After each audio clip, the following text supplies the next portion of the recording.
चर्चा करेंगे देश के अंदर एक बहुत ही गंभीर और बड़े मुद्दे पर चर्चा सत्ताधारी पार्टी ने छेड़ दी है। जी हाँ, जिस तरह से लोकसभा का चुनाव धीरे धीरे पास आ रहा है, सत्ताधारी पार्टी ने अपनी चालें बिछाना शुरू कर दी है।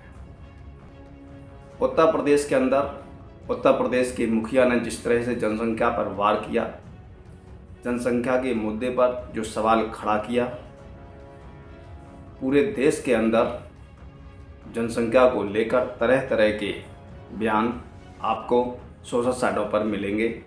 उन बयानों के साथ आपको तमाम ट्वीट भी आपको मिलेंगे। जो सबसे पहले इस पर जो बयान जारी किया है प्रेस कॉन्फ्रेंस के माध्यम से, बिहार के जो चुनावों में सबसे बड़ी पार्टी उभर के सामने आई थी, किस प्रकार से उस पार्टी के मुखिया को मुख्यमंत्री के पद से दूर किया गया, ये सब जानते हैं कि तेजस्वी यादव एक ऐसा चेहरा है, एक युवा एक ऐसा चेहरा है जिसको लोग सुनना चाहते हैं, जिसको लोग देखना चाहते हैं और उनके साथ बिहार की युवा शक्ति साथ में जुड़ी हुई है।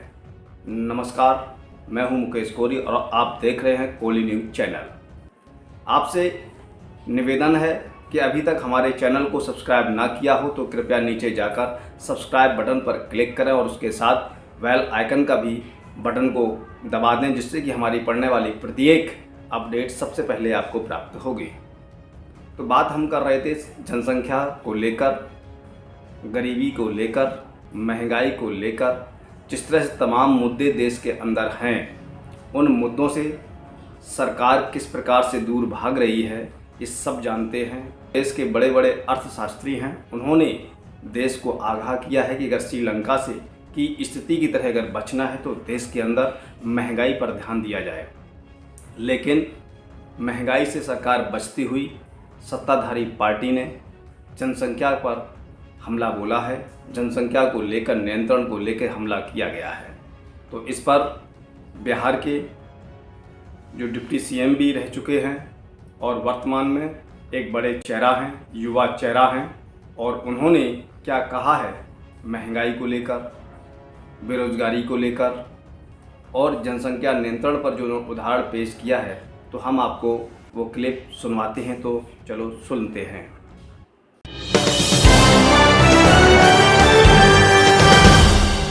इन लोगों ने लॉन्च किया। बेरोजगारी के डर से लोगों में एक आक्रोश पैदा हुआ और वो जो आक्रोश जो है कैसे तब्दील हुआ वो आप सब लोगों ने देखा।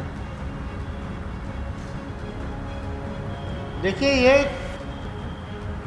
धर्म के नाम पर राजनीति करने वाले जो जहर फैलाने का काम करते हैं, अब इन लोगों को सचेत होना पड़ेगा कि ध्यान जहां देना चाहिए वहां नहीं दे पा रहे। अब बेरोजगारी की ऐसी स्थिति बन रही है, महंगाई है, बेरोजगारी है, गरीबी है, लाचारी है, बीमारी है, अशिक्षा है, इस तरह का जो माहौल जो पैदा हो रहा है, जहाँ पलायन बढ़ता जा रहा है, वहाँ सचमुच अगर सरकार नहीं ध्यान देगी तो कंट्रोल करना मुश्किल है। तो इसलिए जो रियल इश्यूज हैं, जो रियल मुद्दे हैं, सरकार को उस पर फोकस करना चाहिए। यूनाइटेड नेशंस का एक रिपोर्ट आया है, इसमें ये कहा गया है कि 2023 तक इंडिया चाइना को सरपास कर देगा पॉपुलेशन के टर्म में। तो क्या आपको लगता है कि पॉपुलेशन कंट्रोल पॉलिसी लाना चाहिए देश में?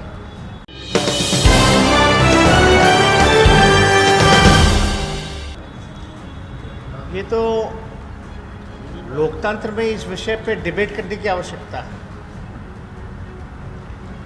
कैसे अगर सचमुच समस्या है तो इस समस्या का क्या निदान होना चाहिए। लेकिन सवाल तो ये पैदा होता कि चाइना इतनी बड़ी आबादी के बाद भी बहुत चीज़ों में भारत से आगे क्यों है, इस पे क्यों नहीं चर्चा की जाती है। कहाँ चाइना, कहाँ भारत। चाइना का दूसरी तरफ हिम्मत भी देखिएगा, भारत में घुस गया और लोग यहाँ हाथ पे हाथ धरे बैठे। गांव बसा दिया, इंफ्रास्ट्रक्चर बना दिया भारत में, economy wise, GDP wise, development wise, हर एक क्राइटेरिया देखिएगा तो China after being a highest populated country still ही इन सेवरल एजेंडाज में वो भारत से आगे है। क्यों? तो इस पे तो चर्चा होनी ना चाहिए। चाइना ने तो यानी एक तरह से चाइना ने ये भी हम तो क्या बोले, I am open for it, but it's a debatable thing. आप जो कह रहे हैं जिस चीज़ को लेकर के, जिससे सवाल पूछा कि पॉपुलेशन जो है बढ़ रहा है, ये खतरनाक है कि नहीं है, तो ये तो डिबेटेबल चीज़ है, देखना पड़ेगा वाकई में खतरा है कि नहीं है। लेकिन खतरा होता तो चाइना और चीज़ों में कैसे भारत से आगे है, या और मुल्कों से भारत तो है ही पीछे, और भी जो मुल्क हैं उनसे भी आगे है। तो आपने सुना कि तेजस्वी यादव ने सरकार पर हमला किया है, महंगाई को लेकर वार किया है, बेरोजगारी को लेकर हमला किया है, और जनसंख्या नियंत्रण को लेकर जिस तरह से उन्होंने चीन का उदाहरण दिया है तो उस पर चर्चा होनी चाहिए।